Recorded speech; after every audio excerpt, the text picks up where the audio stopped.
आप ये 10 ऑक्सफोर्डिंग पिक्चर्स के संदर्भ में जागृति और एहसास के चरणों को कवर करने वाले वीडियो की श्रृंखला में पहला होगा। दे 10 ऑक्सफोर्डिंग पिक्चर्स सैकड़ों साल पुराने लकड़ी के ब्लॉकों की एक श्रृंखला है जो एक बैल को पकड़ने और वश में करने की कोशिश कर रहे एक व्यक्ति के दृष्टिकोण से प्राप्ति के चरणों का प्रतिनिधित्व करती है। वुड ब्लॉक और छोटे छंदों की इस श्रृंखला में बैल आपके वास्तविक स्वरूप का प्रतिनिधित्व करता है।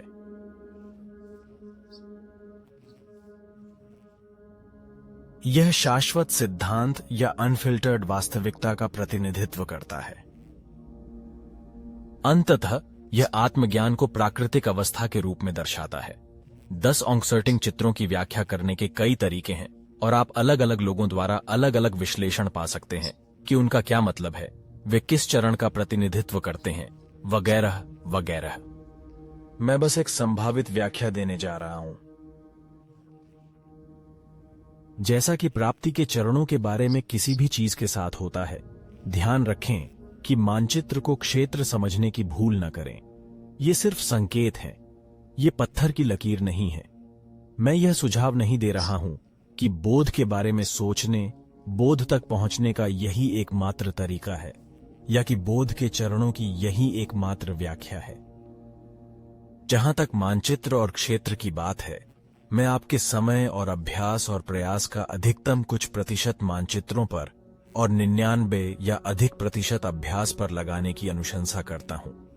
अभ्यास अर्थ ध्यान, पूछताछ, मेटा अभ्यास, आंदोलन अभ्यास, भावना कार्य, छाया कार्य और उन लोगों के साथ बातचीत करना जो आपसे पहले इस मार्ग पर चले हैं, जो प्रामाणिक रूप से आपके वास्तविक स्वरूप की ओर इशारा कर सकते हैं।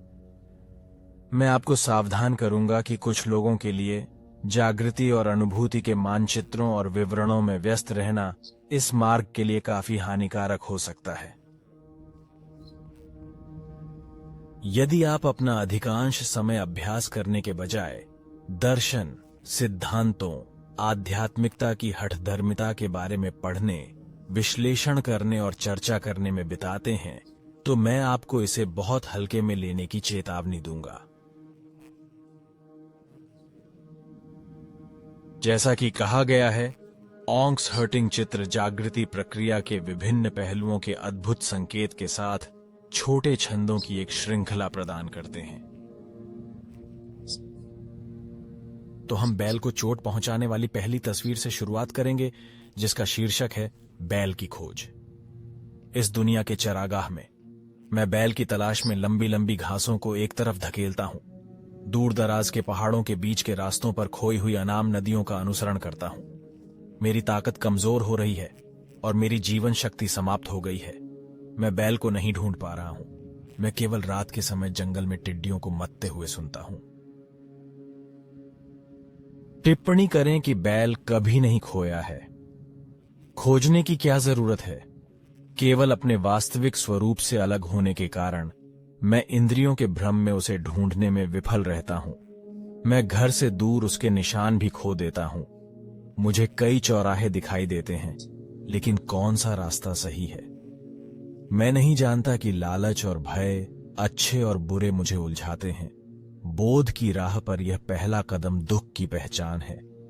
यह व्यक्तिगत पीड़ा की पहचान है जो संभाव शांति अद्वैत की दिशा में एक मंच की तरह प्रतीत नहीं हो सकती है, लेकिन यह महत्वपूर्ण है कि हम प्रामाणिकता से शुरुआत करें।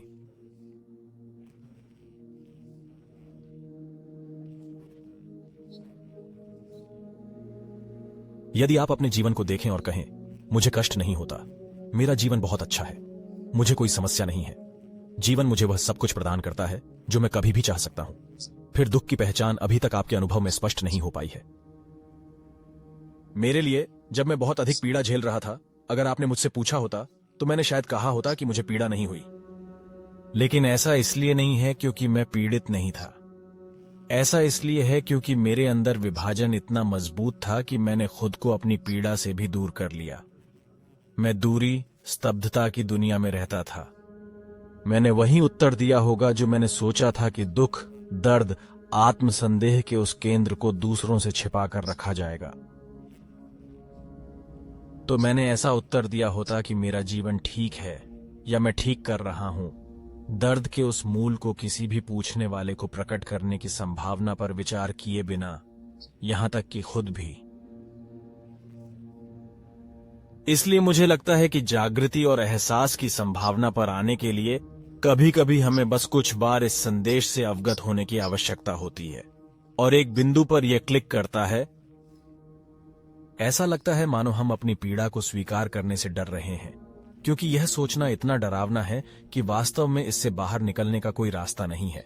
और जब हमें ऐसा स्वाद मिलता है जो वास्तविक और स्पष्ट होता है, तो यह वास्तव में हमें कुछ आशा देता है कि वास्तव में जीवन जीने का एक तरीका हो सकता है जो पीड़ा, दर्द और विभाजन से इतना जुड़ा नहीं है कि हम वास्तव में मानते हैं कि यह अधिक प्रामाणिक हो सकता है, जीने का एकीकृत, आनंददायक और संतोषजनक तरीका। और वह छोटी सी झलक हमें एक निश्चित ईमानदारी और प्रामाणिकता की ओर पुनः उन्मुख करती है, और हम स्वयं को स्वीकार करने में सक्षम होते हैं कि हम वास्तव में पीड़ित हैं। यह पहला कदम है और यह पहला चरण है जो इस ऑक्सफोर्डिंग चित्र द्वारा दर्शाया गया है। इस खोज और इसमें खोए रहने का वर्णन आनंद के लिए सरोगेट्स की अंतहीन तलाश और खोज से लेकर हमारे अपने वास्तविक स्वरूप की खोज के पुनर्मूल्यांकन तक में अच्छी तरह से बदलाव लाता है।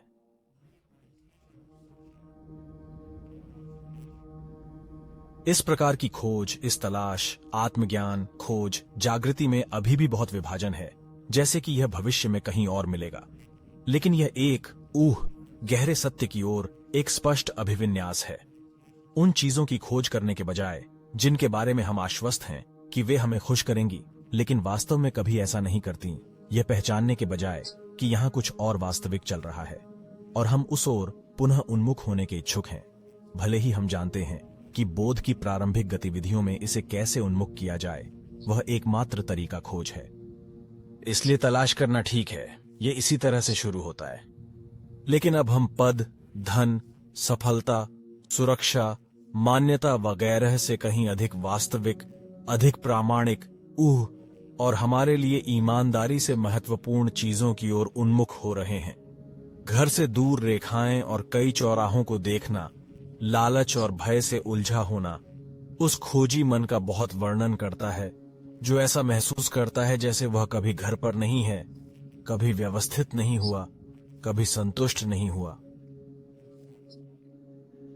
यह गुस्सा, निराशा और आराम करने में असमर्थता की यह पहचान और इसके साथ आने वाली थकावट वास्तव में वह आग है जो हमारे अंदर तब जलती है जब हम अंततः अपनी पीड़ा को स्वीकार करते हैं। यह आग हमें प्रेरित करना शुरू कर देती है किसी प्रकार के अभ्यास की ओर, चाहे वह ध्यान का अभ्यास हो, आत्मजांच पर चिंतन हो, या किसी व्यक्ति या किसी चीज को शामिल करना हो जो जागृति, बोध की इस संभावना की ओर इशारा करता हो। इसलिए पीड़ा आवश्यक है, भले ही पीड़ा हमें जागने का कारण लगती हो। ये वास्तव में द्वंद्व, अलगाव की मूलभूत गलती का एक व्यक्तिगत अनुभव है जो पढ़े गए अज्ञान और भ्रम को हमारे दिमाग और दिल में रखता है। इसलिए हालांकि यह पहला कदम थोड़ा निराशाजनक लग सकता है, लेकिन यह पहला चरण, इस प्रामाणिकता में आना महत्वपूर्ण है। यह पहचानना कि हम पीड़ित हैं ताकि यह प्रक्रिया ईमानदारी से चल सके।